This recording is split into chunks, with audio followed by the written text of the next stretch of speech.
Today we will be washing Logan's bike. After a tough weekend of thrashing about, it is filthy and is in need of a deep cleaning.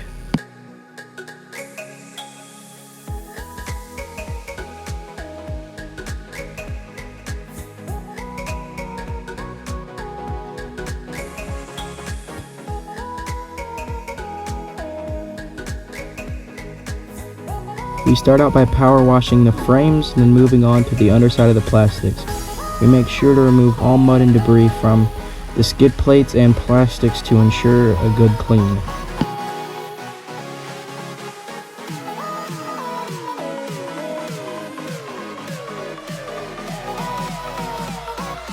As you use the power washer, keep in mind the distance and pressure from your plastics. If the pressure is too high and or the distance is too short from the plastics, you run the risk of stripping the vinyl and decals, causing your bike to look worse than what you started with.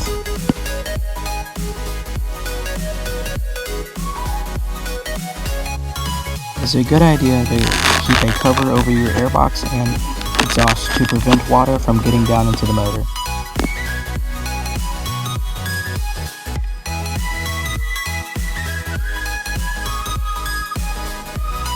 During the cleaning today, we will be using two chemicals, Maxima's SC1 and Honda General Purpose Plastic Cleaner.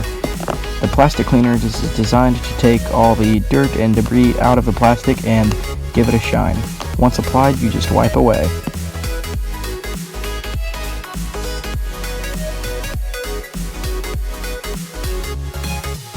After you apply and wipe away the plastic cleaner, we will now use SC1 to put a clear coat finish on the bike. This clear coat will prevent mud from caking on and getting stuck on and making the next wash easier. That's all for today's video. Hopefully we will have a riding video up soon that has rained too much to ride. Hope you enjoyed the video.